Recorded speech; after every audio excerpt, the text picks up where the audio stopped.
avant de continuer, je voudrais dire quelque chose, M. Mbia. Quand vous venez ici fanfaronner, dire aux gens comment... Monsieur, laissez-moi parler, monsieur. Laissez-moi parler. Je n'étais pas interrompu.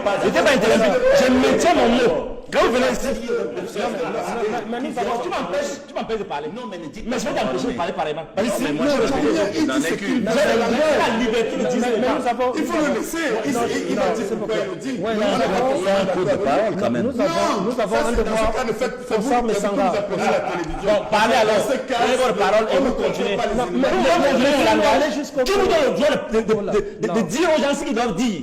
C'est éviter le commande de leur dire. Vous gardez la parole. Vous gardez la parole, Frédolanquet. Vous venez censurer, on doit parler comme ça. Mais qui vous donne le droit de parler comme ça? Docteur. On a les références, hein, ou même à l'international. Vous venez ici, vous venez jouer au savant. Nous avons juste un... Et on ne doit pas s'offusquer parce que bon, nous dit que non, on doit parler, je ne parle pas, vous n'avez pas que le peuple. Mais non, je vous en prie, soyons gentils. Et lui, il a été gentil. Je dis aux gens qu'il y a une façon de parler, avec des petits mots, des villageois. Vous croyez que vous avez imposé aux gens. Pour respecter les gens, monsieur. Quel est l'environnement là où on débat? Nous avons juste un devoir de respect de l'autre.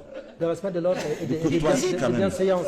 Vous savez, il y a des choses que vous faites parce que vous croyez vous maîtriser l'art de parler. Nous, on a enseigné ça. C'est dans notre sang.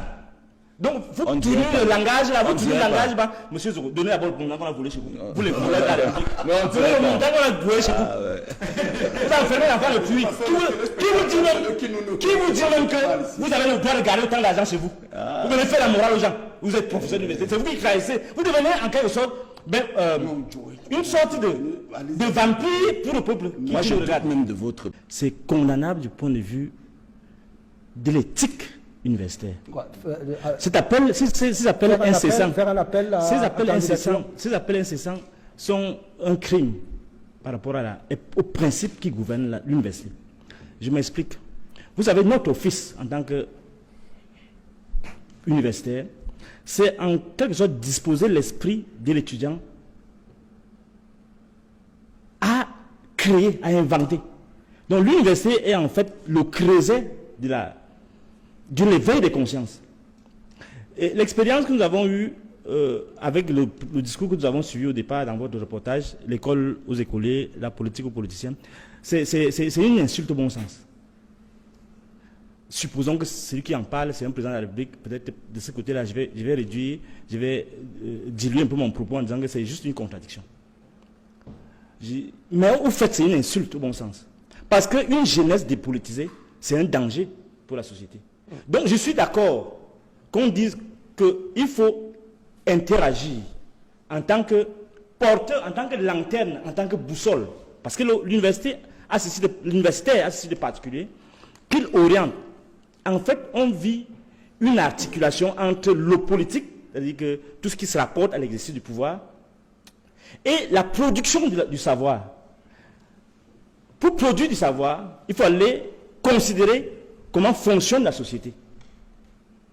Mais en retour, la société fonctionne à partir des desiderata, des programmes, des priorités définies par le politique, par le président de la République dans notre cas. Donc, on est dans une posture où, en même temps, on doit assumer notre devoir de citoyen, mais en même temps, produire les normes et les principes que devraient suivre et le politique et le citoyen.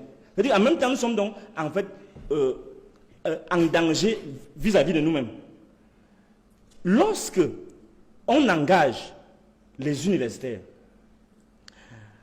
après avoir dit que l'école doit demeurer aux écoliers, et la politique demeurer rester chez les politiciens.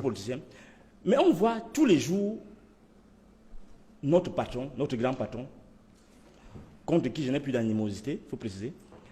Quand on voit le grand patron... Le grand patron contre qui vous n'avez plus d'animosité. Le professeur Famino. Donc, d'accord. Quand on voit donc sa démarche... Il dit qu'il est plus fâché. Il a été déjà fâché. La démarche avec laquelle il embrigade l'universitaire, les étudiants, à servir d'appât par rapport à ce qu'ils ont comme ambition personnelle, on se pose la question, est-ce que vraiment ils respectent ce que Biya lui-même a dit? Ça, c'est la première chose. Deuxième chose, on a vu dans les années 90, parce que justement le discours du président de la République, il faut le comprendre, hein, parce que le discours du président de la République, c'est qu'il a compris que la contestation doit être neutralisée. Avec les événements des années de Braise, vous avez vu ce problème entre le Parlement et l'autodéfense. Donc c'est à partir de là qu'il se rend compte, non, l'université est un danger. Il faut que je muselle ces gens. Il faut que je les clochardise. C'est du cynisme politique que Biya fait. On ne peut pas me le nier que je le dise. En fait, c'est ça qui lui permet de se maintenir au pouvoir. En quoi l'universitaire est-il en danger? Regardez bien, revenons à l'histoire.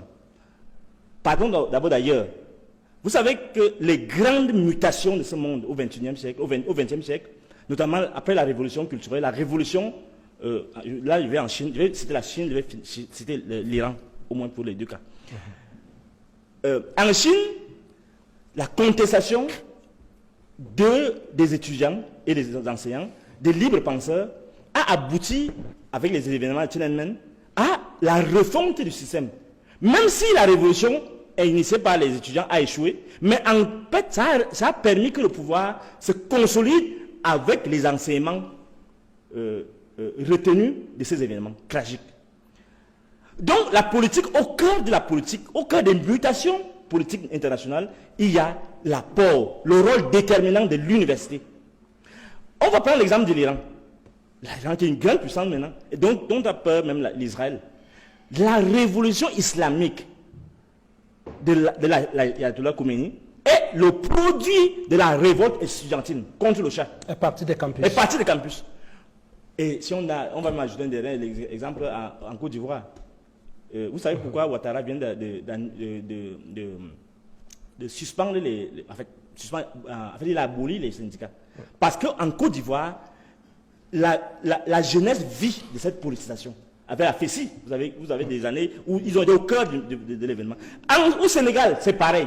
Alors, Biya, qui veut mourir au pouvoir, a dit que moi, je vais dire ce que vous voulez entendre, mais je vais faire exactement le contraire.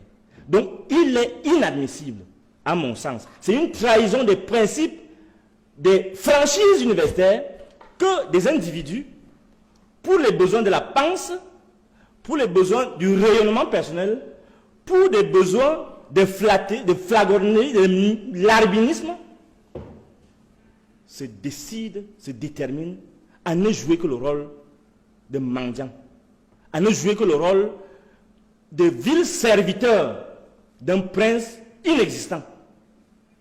Pour moi, s'il fallait évaluer cet apport, pour moi, donc, ce serait même inscrit dans le code pénal que celui qui mobilise la jeunesse pour l'abrutir et l'endoctriner mérite 10, 20, 30 ans de prison. Et vous allez voir beaucoup de ces professeurs-là seront en prison. Donc, on a connu deux dimensions de notre histoire. L'université n'a-t-il pas la liberté d'adhérer ou pas à un mouvement politique, à une idéologie politique? Je vais vous répondre. Oui, répondez rapidement, s'il vous plaît. Je vais vous dire même le fond de ma pensée. Si le président Biya, avec ses ouailles,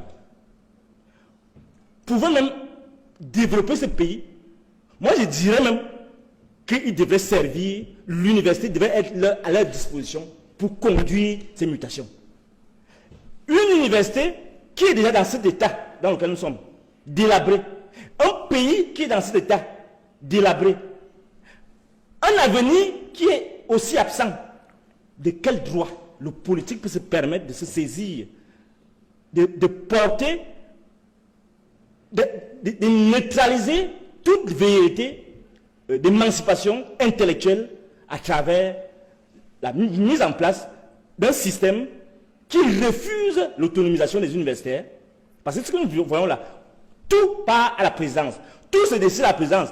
On a convoqué les grands pays ici, la France, ça n'existe pas. Et c'est ça qui me choque. Quand mon grand frère Biya m'interpelle, je me pose bien la question, est-ce qu'il a quand même été voir comment ça se passe à l'étranger? Même le petit Gabon qui est ici, Donc, non, je dis entre guillemets, là, le petit Gabon, là, c'est en tant que pays à grande superficie, non. Tu n'as pas encore dit en termes de population, peut-être. En termes de population et de potentiel. En termes de démographie. De potentiel. Monsieur Zobo, vous ne nous avez pas donné le montant qu'on a voulu chez vous. Donc, laissez-moi tranquille. Lorsque les gens ne sont pas capables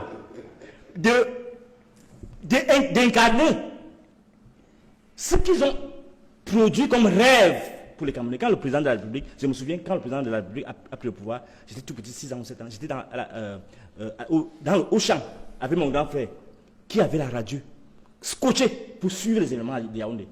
Lorsque tout un peuple vous a donné cette confiance, et que vous laissez le pays dans la guerre, et que vous continuez à abrutir les citoyens, parce qu'en fait, vous voyez pourquoi nous sommes dans cet état, parce qu'il n'y a pas une politisation de la vie politique, intellectuelle, économique de notre pays.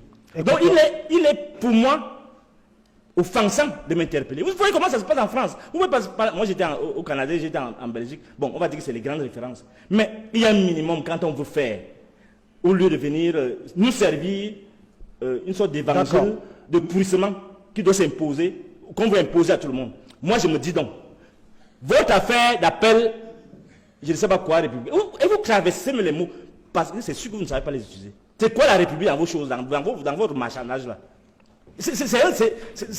Respectons au moins notre statut. L'universitaire ne peut pas se permettre de devenir ce paillasson dans lequel nous sommes maintenant. Il faut revoir votre attitude et dire au ministre Famidon qui vous a envoyé ici que s'il ne peut pas faire la recherche normalement, vous me parlez, je crois que c'est 5 milliards par...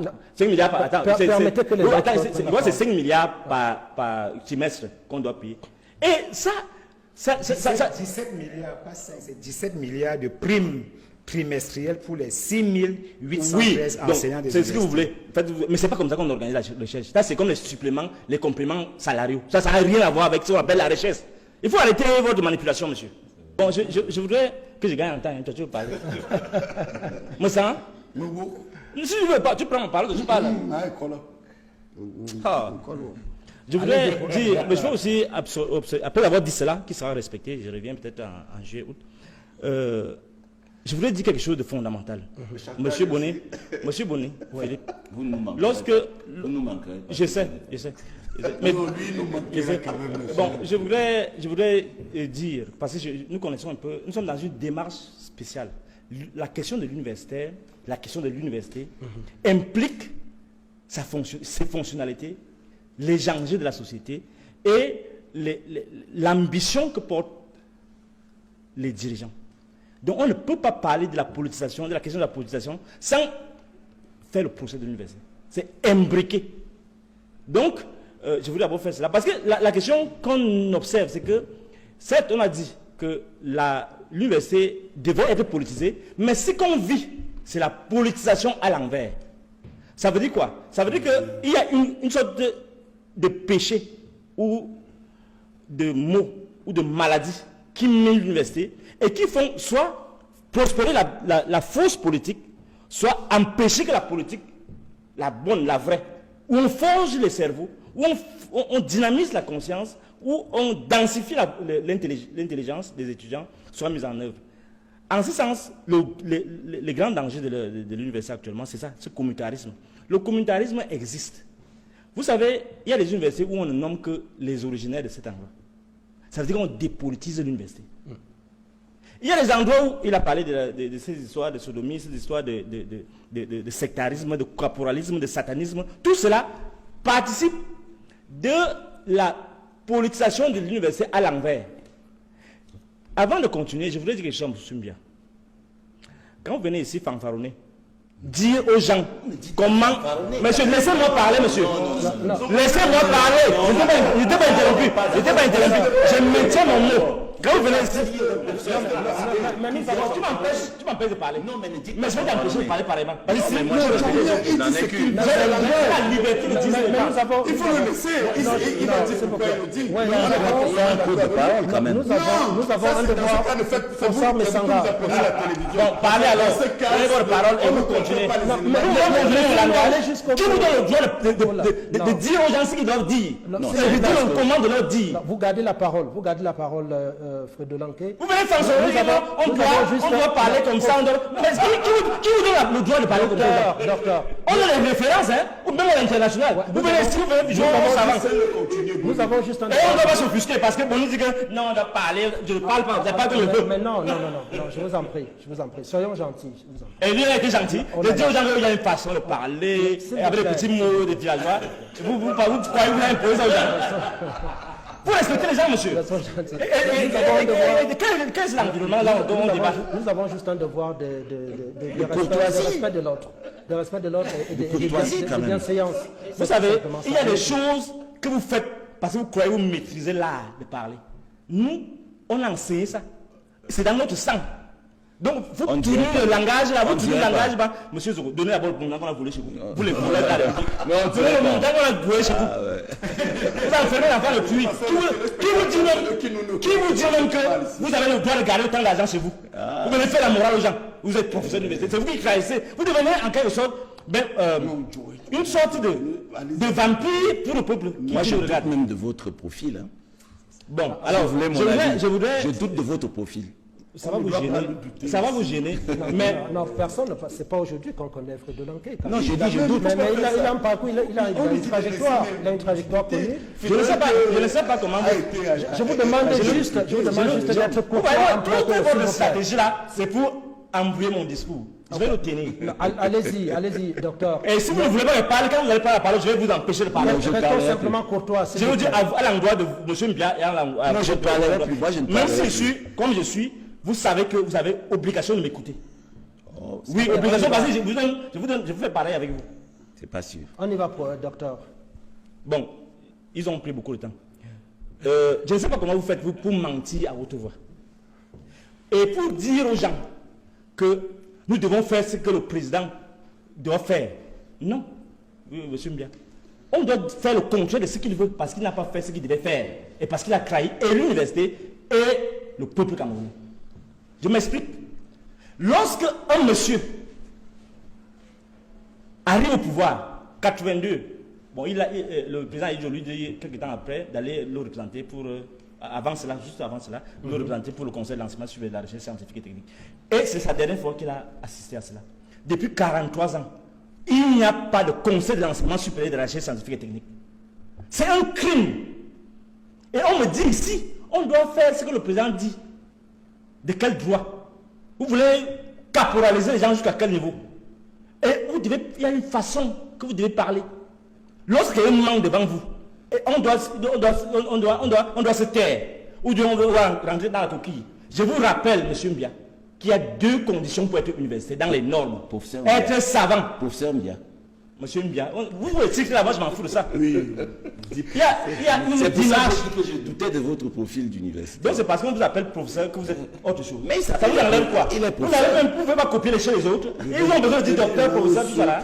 Respectez-vous votre âge aussi et votre grade. Lequel? Vous êtes professeur, j'imagine. Oui. Oui. Et on n'est pas obligé de vous appeler professeur.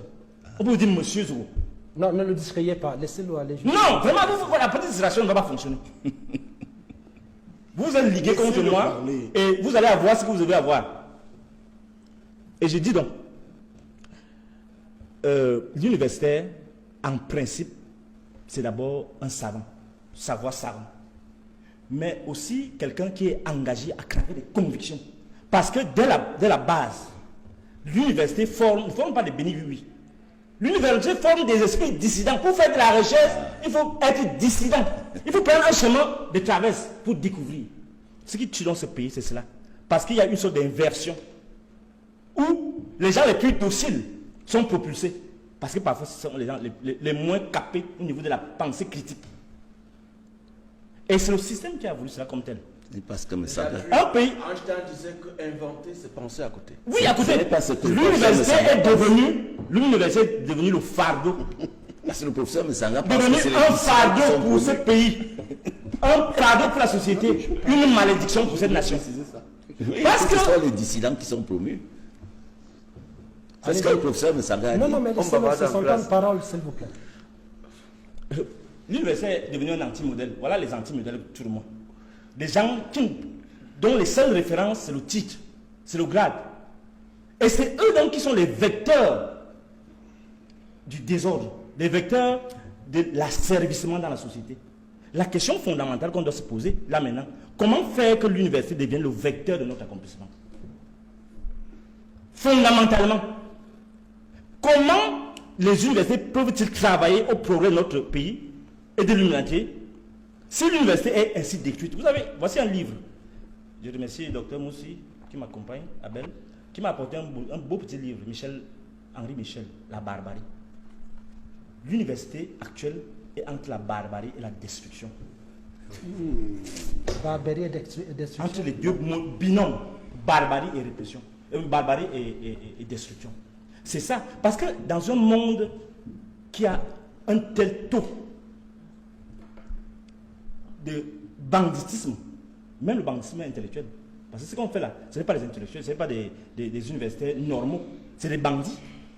Des bandits qui sont à la quête d'un trésor. C'est pourquoi il s'agit beaucoup. L'université doit poser cette question. Comment naître de nouveau pour s'émanciper du conflit infâme de la routine, de la sottise et de l'immobilisme? C'est la question fondamentale. Est-ce que l'université peut naître de nouveau? Oui. Il faut qu'il y ait une réforme de l'université. Si en l'état, on laisse ce vieux machin-là comme ça, où on a des enseignements du Moyen-Âge, sans effort, il y a eu des gens qui ont proposé, même le CINES a proposé des choses. Mais tout ça est dans les coffres de la présidence. Parce que ces gens-ci, dont les compétences sont hypothétiques certainement, je ne parle pas d'eux peut-être, mais qui sont au cœur du pouvoir, ils n'ont pas besoin des citoyens engagés. Ils ont besoin des dociles, des bénis oui-oui. Or, un pays où le griotisme, appuyant sur rue, est condamné. Un pays où l'aplaventrisme, que vous voyez là, prévaut, où des gens ne quittent que le miel du pouvoir. C'est un pays perdu. Un pays où les chercheurs comme eux ne peuvent pas avoir, attendez, un pays où les chercheurs comme eux ne peuvent pas accepter, souffrir avec le peuple.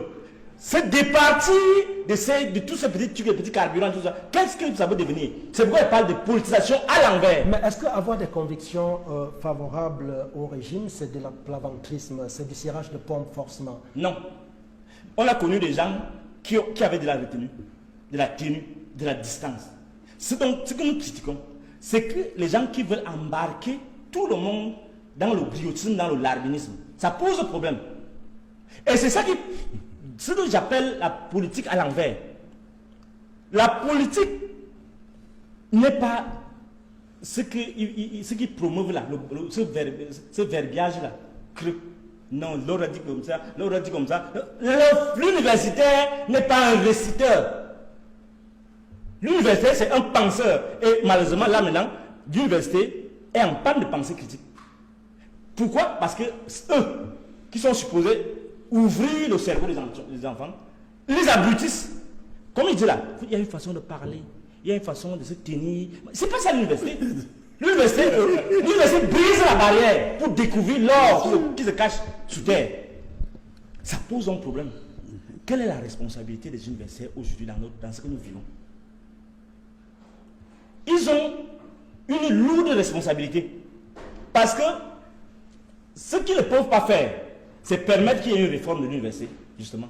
Ce qu'ils ne peuvent pas faire, c'est permettre qu'il y ait une réelle autonomisation des universités, parce qu'ils ne peuvent pas gérer les cas comme nous. Et nous sommes nombreux.